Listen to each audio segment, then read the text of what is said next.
I'm Ken Lansing, and we're on the Windermere Farms. The Windermere Farms is a farm that we started in 2005, and it was before that it was horses, and it had been in our family since before World War, or just right after World War II, I guess 1946 or something like that. Nobody in the family was really a farmer unless you go back to my grandmother's father, who was from Nebraska, and Springfield, Nebraska. It was a Davidson, and he started out there back in the 1800s sometime.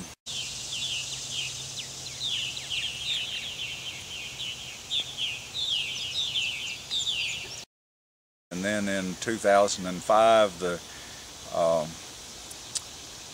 we started planted a field of bittersweet, which is these on the trellis work over here. That's this over here is American bittersweet. And as you see up at the other end up there, that's a dam of a lake, and the lake is called Lake Windermere, and so that's why we call the farm Windermere Farms and Apiaries. An apiary is not a place where apes hang out, and an apiary is where bees are kept and nurtured.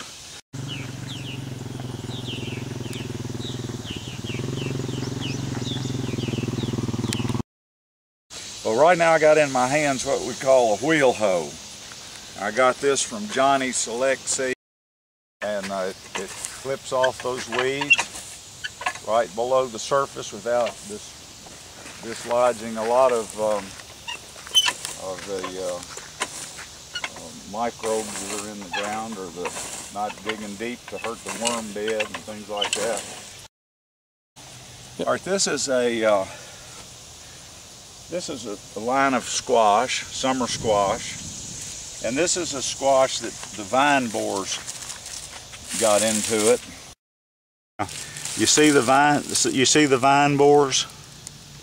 See all these little worms they've got in here, and that's what killed this plant.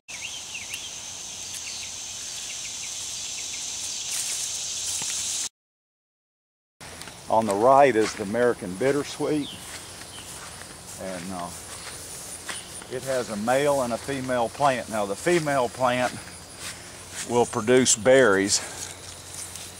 The male plants have flowers on them in the spring, but they don't produce any berries. You see the berry cluster, and when we sell this, we clip the stems that have the berries on them.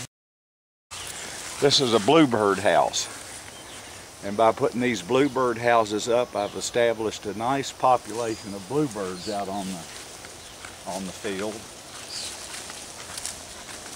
On our left is a pole bean. This one, variety right here, is the Kentucky Wonder.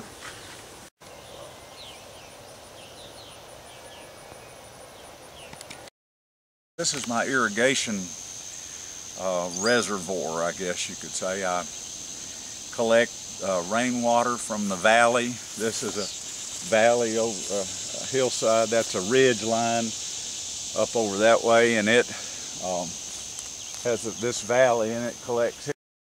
Okay, we got down to this vine borer, and he's a nice big fat one, and the fish will like.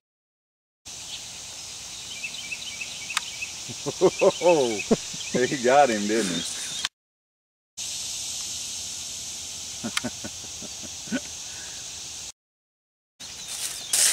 Fish ought to be waiting there for him.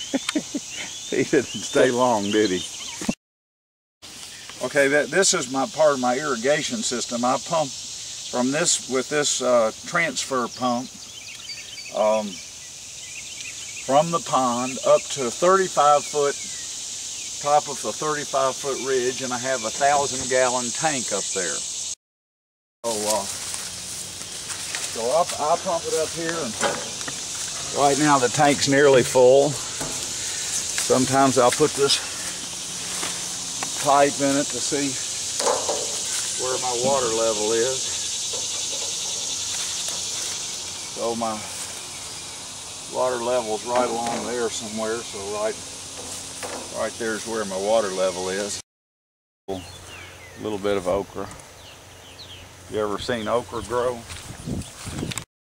And the okra grows along here like this, and when you harvest okra, you don't pick it, you cut it. It's called cutting okra. So see, it breaks off like that, and this is real tender, long print. It's called Louisiana green velvet, and so you can eat it. It's just as tender and soft and long like that. Eat it raw in your salads. The more raw things you can eat, the more nutritional value you'll get in the produce. I put down mulch instead of black plastic in some operations. This is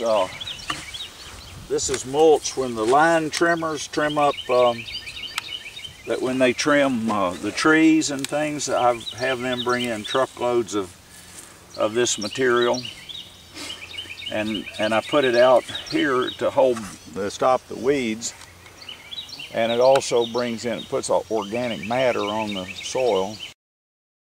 This is a little, this is called a sugar baby watermelon. And in order to tell when it's ripe, this is called a tendril. And when it's dead or starts dying, and the bottom of the melon turns yellow, then it's ripe, or it's is closest to ripe.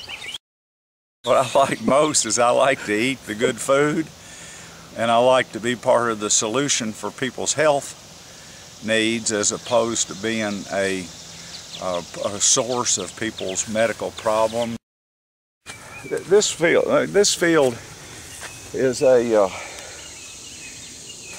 field that was all timber until 2 years ago, and I got it cleaned off and had strawberries on it last year.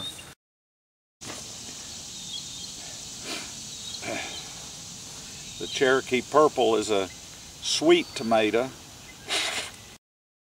by the Cherokee Indians, so it's what you call a heirloom tomato.